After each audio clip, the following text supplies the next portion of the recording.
이 이야기는 지금으로부터 100년도 더 전 깊은 산골 마을에서 전해 내려오는 이야기다. 그 마을에는 맑은 물이 흐르는 빨래터가 있었고 그곳에는 아무도 만나고 싶어 하지 않는 귀신 하나가 살고 있었다. 절대로 해지고 나서 빨래터에 가면 안 돼. 마을 사람들은 아이들에게 입버릇처럼 말했다. 특히 보름달이 뜬 밤에는 더욱 조심해야 한다고 했다. 왜요? 호기심 많은 아이들이 물으면 어른들은 목소리를 낮추며 말했다. 빨래 할매가 나타나거든. 밤새도록 빨래를 하는 귀신 말이야. 정말이에요? 그럼 최신의 막내 아들이 밤에 빨래터 지나가다가 봤대. 흰 옷 입은 할머니가 빨래를 두드리고 있더래. 그런데 빨래판에서 빨간 물이 흘러내리더라나. 아이들은 소름이 돋아 서로 부둥켜 안았다.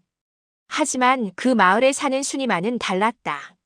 12살 순이는 부모님을 일찍 여의고 마을 이장댁에 얹혀 살며 온갖 일을 도맡아 했다. 빨래도 물 깃기도 방아찌기도 모두 순이의 몫이었다. 귀신이라면 나보다 더 불쌍할 것 같은데. 순이는 중얼거렸다. 남의 집 식모살이가 얼마나 힘든지 순이는 너무나 잘 알았다. 그해 추석 보름날 밤이었다. 마을 사람들은 모두 마당에 모여 송편을 먹고 달구경을 했다. 하지만 순이는 그날따라 밀린 빨래 때문에 빨래터로 향했다. 이장댁 며느리가 오늘 안에 다 빨아놓지 않으면 밥을 주지 않겠다고 했기 때문이다. 추석인데 귀신도 쉬려나? 순이는 씁쓸하게 웃으며 빨래 보따리를 이고 빨래터로 갔다. 빨래터에 도착하자 밝은 달빛이 물 위를 은빛으로 물들이고 있었다. 순이는 빨래를 펼치고 빨래판에 올려놓았다. 방망이를 들어 올리려는 순간이었다. 퍽, 퍽, 퍽퍽. 어디선가 빨래 두드리는 소리가 들렸다. 순이는 깜짝 놀라 주위를 둘러봤다. 하지만 아무도 보이지 않았다. 퍽퍽, 퍽, 퍽퍽퍽. 소리는 빨래터 상류 쪽에서 들려왔다. 순이는 천천히 그쪽으로 다가갔다. 그리고 그곳에서 순이는 그것을 보았다. 달빛 아래 한 할머니가 빨래를 하고 있었다. 허리가 꼬부라진 할머니는 흰 옷을 입고 있었다. 아니, 자세히 보니 그것은 옷이 아니었다. 수의였다. 죽은 사람이 입는 옷. 할머니는 빨래판 위에 수의를 올려놓고 쉬지 않고 방망이질을 했다. 하지만 아무리 두드려도 수의는 깨끗해지지 않고 점점 더 누렇게 변해갔다. 으악! 순이가 비명을 지르려는 순간 할머니가 고개를 들었다. 순이는 그만 주저앉고 말았다.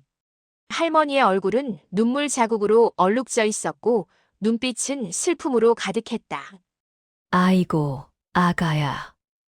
놀라게 해서 미안하구나. 할머니의 목소리는 의외로 따뜻했다. 할머니, 귀신이시죠? 순이가 떨리는 목소리로 물었다. 할머니는 쓸쓸하게 웃었다. 그래, 귀신이지. 하지만 너를 해칠 생각은 없단다.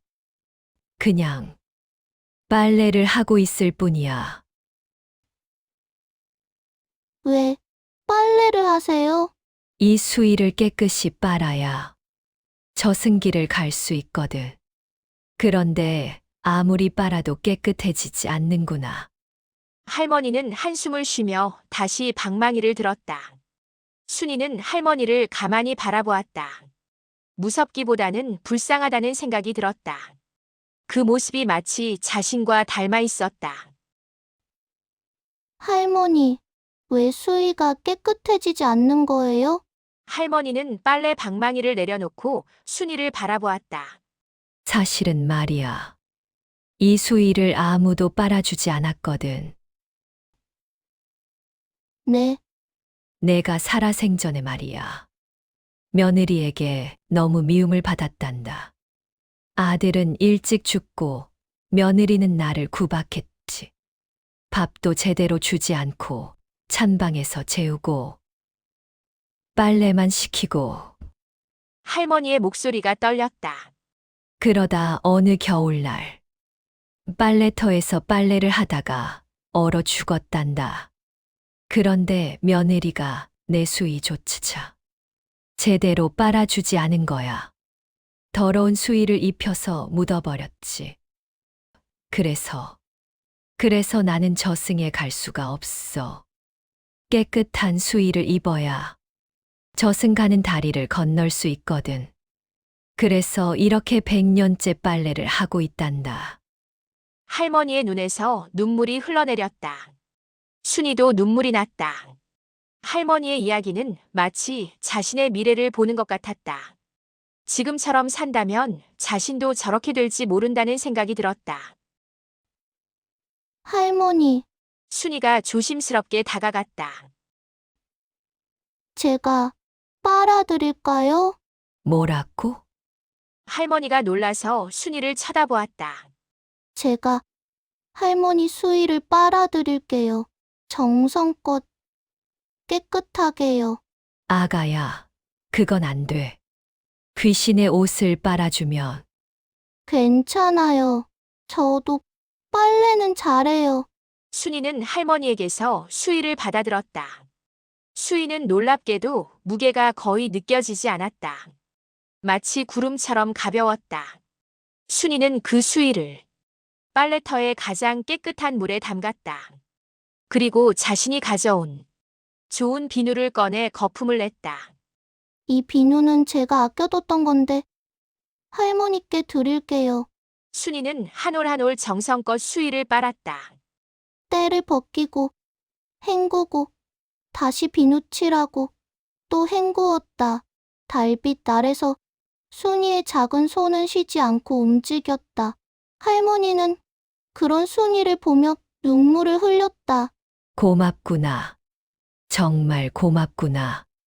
얼마나 시간이 흘렀을까. 수의는 점점 깨끗해졌다. 누런 얼룩이 사라지고 흰빛이 돌아왔다. 마침내 수의는 달빛처럼 하얗고 깨끗해졌다. 순이는 수의를 흔들어 물기를 털고 할머니께 건넸다. 할머니, 다 됐어요. 할머니는 깨끗한 수의를 받아들고 한참을 바라보았다. 100년 만에 처음 보는 깨끗한 자신의 옷이었다. 아가야, 너는 정말 착한 아이구나. 할머니는 수의를 입었다. 그러자 신기한 일이 일어났다. 할머니의 몸에서 은은한 빛이 났고 주름진 얼굴이 점점 젊어졌다. 할머니, 이제 갈 수 있겠구나. 100년 만에 드디어. 할머니는 환한 미소를 지었다. 그 미소는 너무나 아름다워서 순이는 눈을 뗄 수가 없었다. 아가야, 내 이름이 뭐니? 순이요. 순이. 고마워. 네 덕분에 나는 자유로워졌어. 할머니는 순이의 머리를 쓰다듬었다. 손길은 따뜻했다. 순아, 너는 지금 힘들겠지만 꼭 행복해질 거야. 내가 나에게 해준 것처럼 세상도 너에게 그렇게 해줄 거란다. 할머니, 그리고 기억해라. 진심으로 누군가를 도우면 그 마음은 반드시 돌아온다는 것을. 할머니의 몸이 점점 투명해지기 시작했다. 하늘에서 부드러운 빛이 내려와 할머니를 감쌌다. 잘 가렴, 순아. 행복하렴. 할머니, 안녕히 가세요. 순이가 외쳤다. 할머니는 환하게 웃으며 빛 속으로 사라졌다. 다음 날 아침 순이는 이상한 일을 경험했다. 이장댁 며느리가 갑자기 아프기 시작한 것이다. 의원을 불러도 원인을 알 수 없었다. 그런데 며느리는 꿈에서 흰 옷 입은 할머니를 봤다고 했다. 그 할머니가 말하더라고. 순이를 잘 대접하지 않으면 병이 낫지 않을 거라고. 이장은 겁을 먹고 순이를 잘 대해주기 시작했다. 밥도 제대로 주고 편한 방도 내주고 심지어 새 옷까지 해주었다. 하지만 진짜 기적은 그 다음에 일어났다. 마을에 부자 상인이 왔는데 그는 자식이 없어 양딸을 구한다고 했다. 순이의 착한 마음씨를 들은 상인은 순이를 양딸로 삼았다. 이상하네. 왜 갑자기 이런 좋은 일이? 순이는 중얼거렸다. 그때 바람이 불더니 어디선가 비누 향기가 났다. 빨래 할매가 빨래터에서 쓰던 그 비누 향기였다. 순이는 미소 지었다. 할머니, 감사해요. 그 후로 마을의 빨래터에는 귀신이 나타나지 않았다. 하지만 보름달이 뜬 밤이면 빨래터에서 은은한 빛이 비친다고 했다. 그리고 그 빛을 본 사람들은 다음 날 꼭 좋은 일이 생긴다고 했다. 마을 사람들은 말했다. 그건 빨래 할매가 우리를 지켜주는 거야. 착한 일을 하면 할머니가 도와주신대. 그리고 사람들은 이제 빨래터를 무서워하지 않았다. 오히려 빨래를 하며 소원을 빌었다. 빨래 할매님, 우리를 지켜주세요. 순이는 훗날 마을의 어른이 되어 이 이야기를 후손들에게 전했다. 세상에는 무서운 귀신도 있지만 슬픈 귀신도 있단다. 그들이 필요한 건 두려움이 아니라 이해와 사랑이지. 그리고 덧붙였다. 진심을 다해 누군가를 도우면 그 마음은 반드시 돌아온다. 할머니가 그렇게 가르쳐 주셨거든.